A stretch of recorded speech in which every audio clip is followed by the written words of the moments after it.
नमस्कार। सकाळ न्यूज़ रे स्वतंत्र अध्याय को स्वागत करुच्ची मु क्षीर सिंधु। दर्शक बंधु, ओडिसी होउछि ओडिशार परिचय। ओडिसी संगीत होउछि एहार प्रमुख अंश विशेष। ओडिसी संगीत को बुझिबा जेतिकी जटिल ताकू परखिबा मध्य सेतिकी गहिर।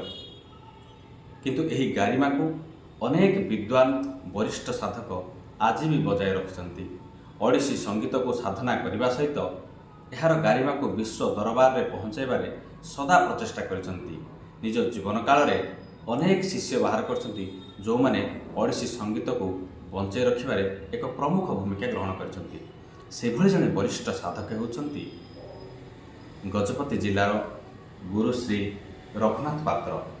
आम सहित आज सीधा सड़क आम स्टूडियो उपस्थित अछन्ति पंडित गुरुश्री रघुनाथ पात्र। तांको सहित आम आज सविशेष आलोचना करिबा ओडिसी संगीत को से किभली भाव आपणाइले एवं ओडिसी संगीत परवर्ती समय क्यों परिचय प्रदान कला से विषय सविशेष आलोचना करिया। सर नमस्ते।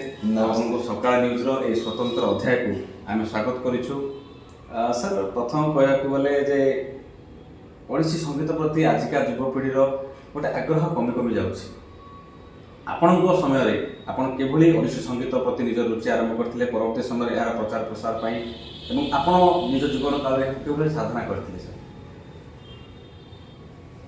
मोर घर हूँ पालाखिमिंडी करण साई।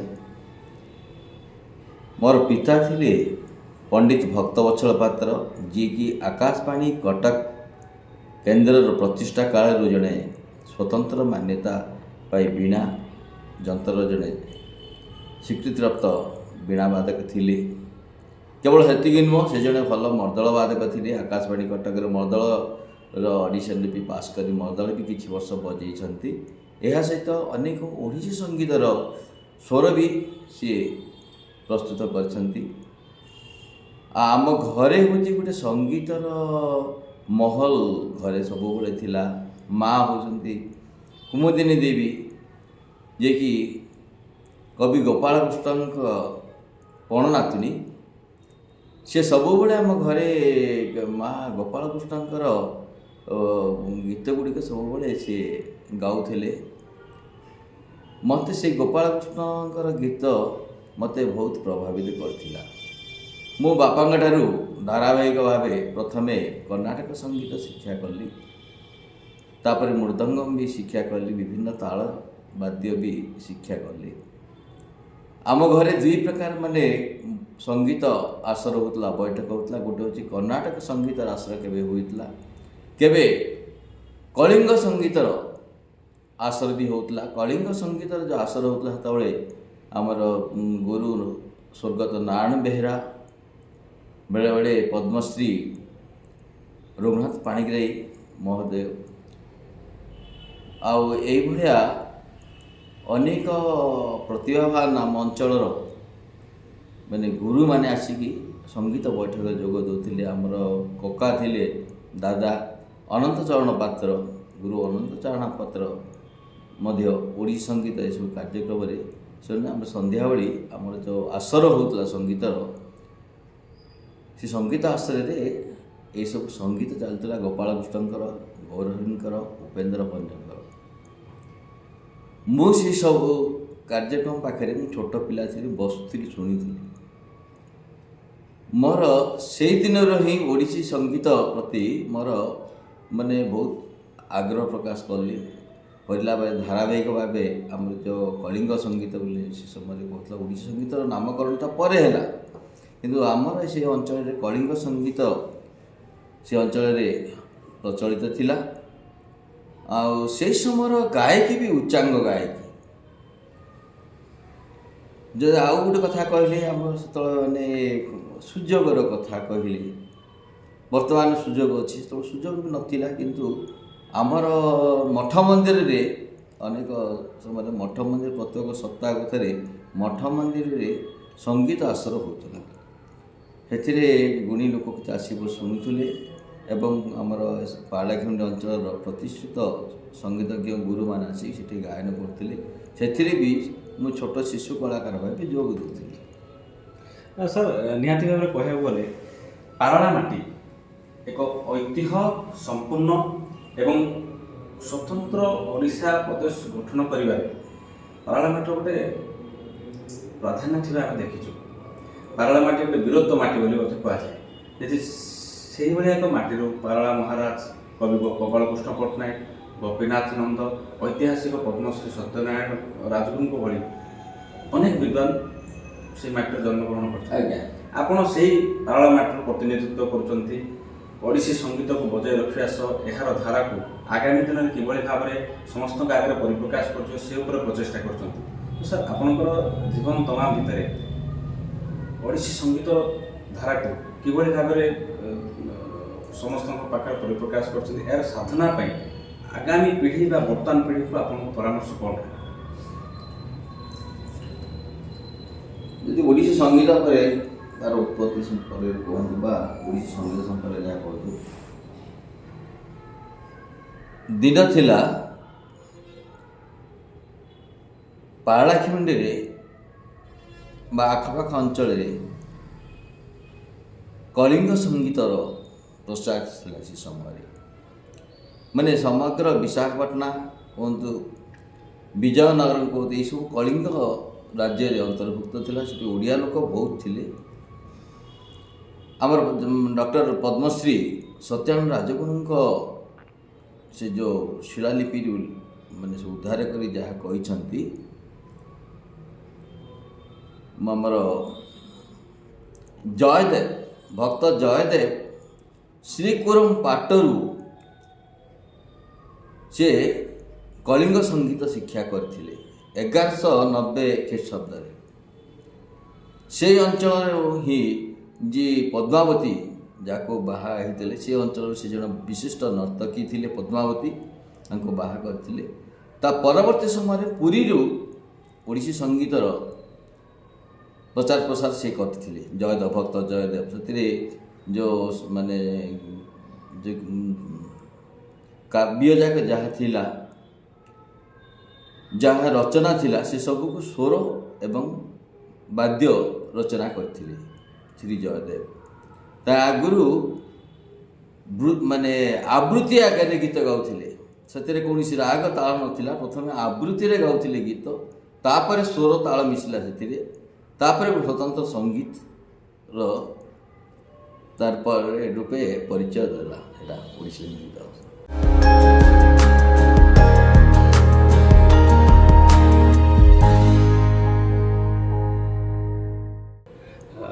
ନିହାତି ଭାବେ ଓଡ଼ିଶୀ ସଙ୍ଗୀତର ସ୍ୱତନ୍ତ୍ର ପରିଚୟ ଅଛି ଏବଂ ସ୍ୱତନ୍ତ୍ରତା ମଧ୍ୟ ରହିଛି। ଆଜ୍ଞା ସାର୍, କହିବାକୁ ଗଲେ ବିଭିନ୍ନ ଗବେଷକ ଭିନ୍ନ ଭିନ୍ନ ମତ ଦିଅନ୍ତି, କିନ୍ତୁ ଆପଣଙ୍କ ମତରେ ଓଡ଼ିଶୀ ସଙ୍ଗୀତର ସୃଷ୍ଟି କେଉଁଠି, କେଉଁ ସଙ୍ଗୀତରୁ ବା କେଉଁ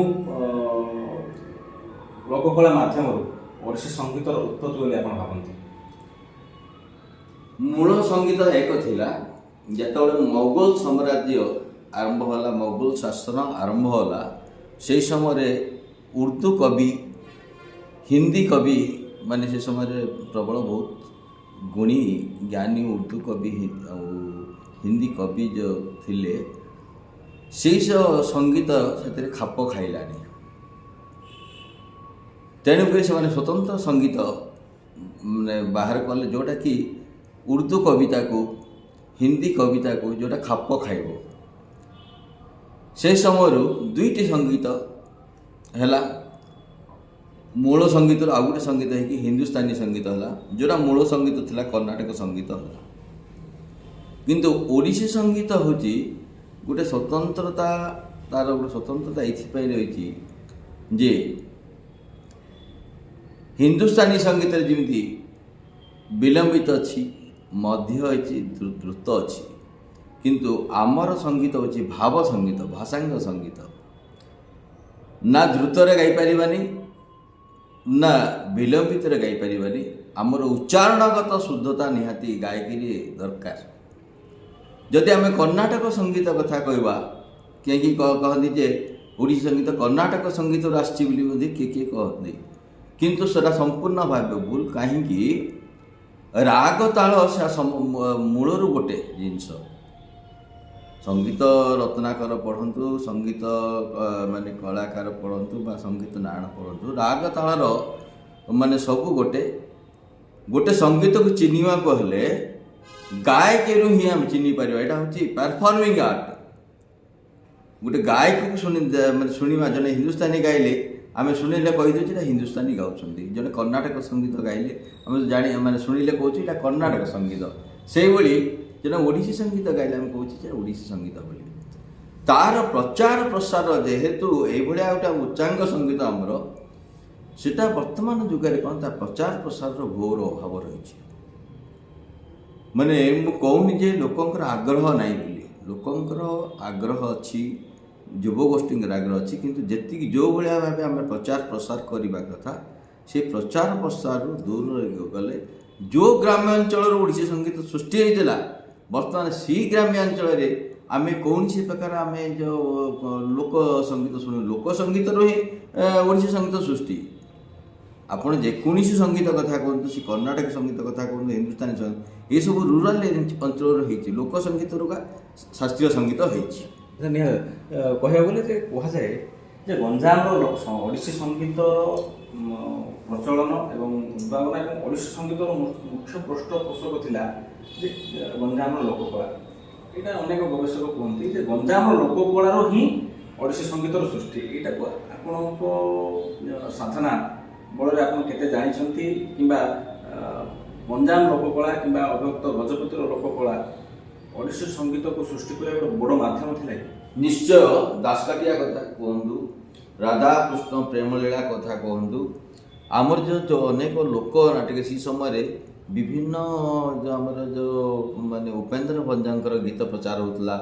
दासकाठिया विभिन्न कवि मानकर गीत ये जो लोक जो कला थी से लोक कला माध्यम आमर विभिन्न कवि मानकर गीत प्रचार कराला जोटा कि सी गीत को आम परवर्ती समय ओडिसी संगीत बोली कहले किंतु वर्तमान जो लोक कला आम जो ओडिसी संगीत जो सृष्टि है लोक संगीत वर्तमान आजिकल कौन ग्राम्य अंचल से सब मरी मरी जाते दिन पर्यंत माने जदि सरकार राज्य सरकार कहतु लोक मैंने जो माने जो विभिन्न अनुष्ठान कथा कहतु बा व्यक्तिगत स्तर में हो ये सब से बचापी निहाती चेष्टा करवा उचित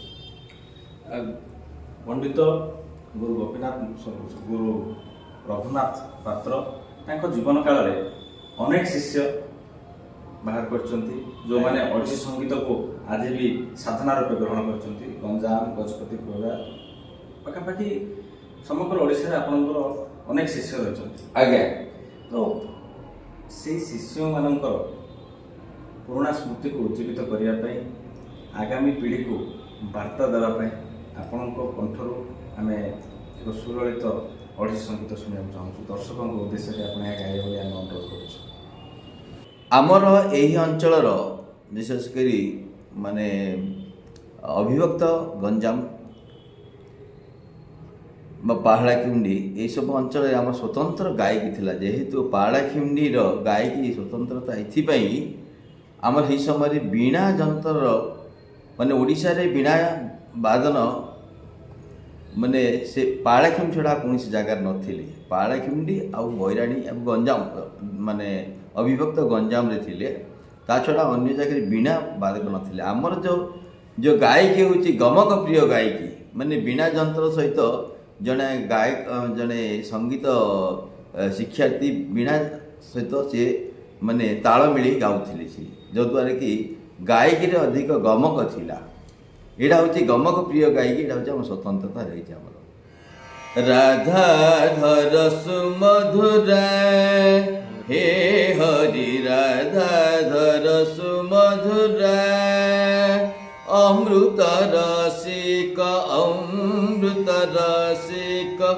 मुरलीधर हे हरि राधाधर सुमधुरा हे मर सुंदर सुकुमार ब्रज राजा हे मर सुंदर सुकुमार ब्रज राजा कुमार सुर नरी कुमार सुर नरी मनोहरि राधा दरसु मधुर हरि हे नंद हृदय नंद हरि हे नंद हृदय नंद सुरभि वृंद पाल गोपंद तब पद सुरा पाल गोविंद तब श्री पद सुर सुर मुनीन्द्र नृत मुरारी परात्पर पुण्य पुरुष राधा रस मधुर हे हरि राधा रस मधुर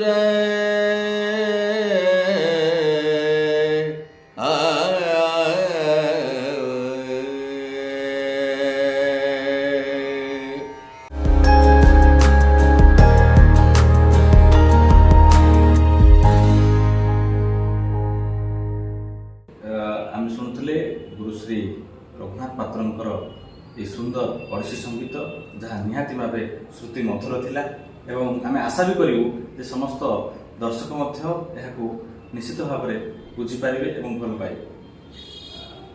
सर आम कहवाक गले बर्तमान जो मैंने ओडिसी संगीत साधना करुँच जो मैंने अध्ययन करुँच प्रति आपण वार्ता कौन रही ओडिसी संगीत को प्रोत्साहन देवा दिगरे सरकार कि प्रशासन कौन उद्यम करने उचित बोले ओडिसी संगीत प्रचार प्रसार करने दिगरे दिन थिला विभिन्न स्कूल रे हाई स्कूल गुड़िकरे ओडिसी संगीत टीचर थिले ओडिसी नृत्यर टीचर थिले से गोटे स्वतंत्र क्लास नौले से दरमा भी दौले किछि वर्ष से सरकार से ग्रहण करते संगीत नृत्य को बा अन्य कला को प्रोत्साहन दबा दिगरे परवर्ती समय से पोस्ट सब एबोलिश करदे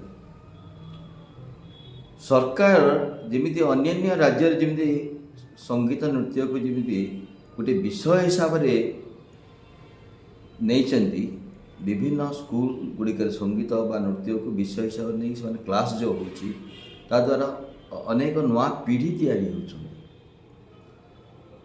सरकार यही सब जदि विभिन्न स्कूल कॉलेज जदि संगीत बा नृत्य को से विषय हिसाब से जदि ग्रहण करी किसी शिक्षकों को विभिन्न जिले में जदि अपॉइंटमेंट करेंगे ताहले निश्चित भाव नूतन पीढ़ी तैयारी हे केवल हेतिकी नुह अंततः जिला मुख्य सदर महकुमा प्रत्येक 30टा जिला जो रही 30टा जिला सदर महकुमा गोटे संगीत स्कूल अंततः खुलवा कथा ताद्वारा अनेक पीढ़ी तैयारी हेबे एबे कौन व्यक्तिगत भाव जो मैंने चेष्टा करी किंतु सरकारी स्तर में भी आवश्यकता रही प्रोत्साहन दरकार नहीं नूतन पीढ़ी को आपंकर वार्ता कौन रही जो मैंने ओडिसी संगीत साधना कर विशेष वार्ता कौन रही साधना क्षेत्र से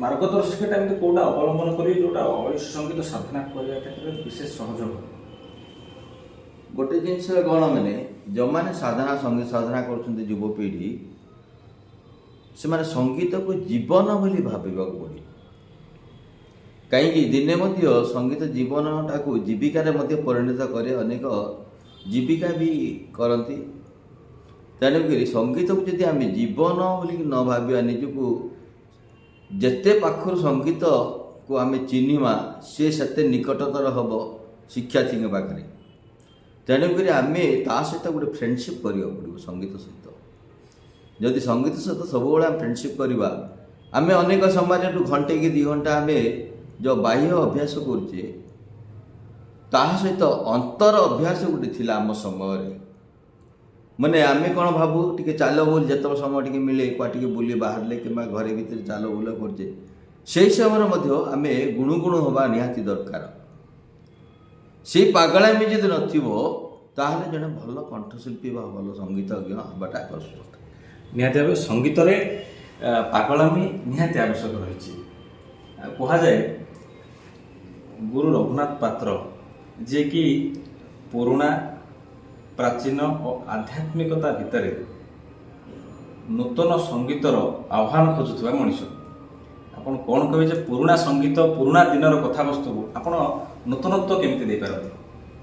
ଦେଖନ୍ତୁ, ମୁଁ କେବଳ ଓଡ଼ିଶୀ ସଙ୍ଗୀତ ବୋଲି କହୁନି, ଯେକୌଣସି ସଙ୍ଗୀତରେ ଯଦି କିଛି ଗପ ଅଛି, ଜୀବନ ଅଛି, ମୋତେ ନିଶ୍ଚିତ ଭାବେ ମୁଁ ସେଇ ସଙ୍ଗୀତରେ ମୋ ମନକୁ ହୃଦୟକୁ ମୋତେ ବହୁତ ଭଲ ଲାଗେ। ସେଇ ସଙ୍ଗୀତକୁ ମୁଁ ଗ୍ରହଣ କରେ। ସେଭଳି ଭଲ ଲେଖା କୁହନ୍ତୁ, ମୁଁ ଅନେକ ଗୀତର ସେ ଆଧୁନିକ କୁହନ୍ତୁ, ଭଜନ କୁହନ୍ତୁ, ଅନେକ ଗୀତର ମୁଁ କମ୍ପୋଜ ବି କରେ। ମୁଁ ଜଣେ ଆକାଶବାଣୀର ଜଣେ ବି ହାଇ ଗ୍ରେଡ୍ କମ୍ପୋଜର, ବି ହାଇ ଗ୍ରେଡ୍ ଜଣେ କଣ୍ଠଶିଳ୍ପୀ। ମୁଁ ଇଆଡ଼େ କମ୍ପୋଜ କରିବାର ମୋର ମଧ୍ୟ ଗୋଟେ ନିଶା ରହିଛି। ଗାୟନ ଦିଗରେ ମଧ୍ୟ ମୋର ଗାଇବାର ନିଶା ରହିଛି। କିନ୍ତୁ ଭଲ ସଙ୍ଗୀତ ହେବା ଦରକାର, ଭଲ ଲିରିକ୍ସ ହେବାକୁ ପଡ଼ିବ। ସେ ଆଧୁନିକ ହେଉ, ସେ ଭଜନ ହେଉ, ସେ ଯାହା କିଛି ହେଉ, ସେ ହିନ୍ଦୀ ଭଜନ ହେଉ, ସେ ଗଜଲ ହେଉ। ମୁଁ ଅନେକ ଗଜଲ ବି କରିଛି, କମ୍ପୋଜ କରିଛି, ଅନେକ ହିନ୍ଦୀ ଭଜନ ବି କମ୍ପୋଜ କରିଛି। କିନ୍ତୁ ସବୁଥିରେ ଜୀବନ ରହିବା ନିହାତି ଦରକାର। ସଙ୍ଗୀତରେ ଜୀବନ ରହିବା ତ ନିହାତି ଦରକାର। ଆମେ ଗତ କିଛି ଦିନ ପୂର୍ବେ ଶୁଣିଥିଲୁ ଆପଣ ତ ଜଣେ ଆକାଶବାଣୀର ସ୍ୱୀକୃତିପ୍ରାପ୍ତ କଳାକାର। ଗତ କିଛି ଦିନ ପୂର୍ବରୁ ଆପଣଙ୍କର କଣ୍ଠରୁ ଆମେ ଶୁଣିଥିଲୁ ପୁରୁଣା ଦିନର କଥା, ଯାହା ସୋସିଆଲ ମିଡ଼ିଆରେ ବହୁତ ଭାଇରାଲ ହୋଇଥିଲା। ଯୁବପିଢ଼ି ଏଇଟାକୁ ଗ୍ରହଣ ମଧ୍ୟ କରିଥିଲେ। ଆମେ ଚାହିଁବୁ ଶେଷରେ ଆପଣଙ୍କ କଣ୍ଠରୁ ସେଇ ପୁରୁଣା ଦିନର ସ୍ମୃତି 2 ପଦ ଶୁଣିବା ପାଇଁ। ଝିପି ଝିପି ମାଟି ଗନ୍ଧ ବର୍ଷାରେ, ଝିପି ଝିପି ମାଟି ଗନ୍ଧ ବର୍ଷାରେ, ମନେ ପଡ଼େ ତୋ କଥା ସାଥିରେ, ମନେ ପଡ଼େ ତୋ କଥା ସାଥିରେ, ହଜିଥିବା ତୋ ପାଉଁଜି ଶବଦ, ହଜିଥିବା ତୋ ପାଉଁଜି ଶବଦ, ଶୁଭିଯାଏ ବର୍ଷାର ଧାରାରେ।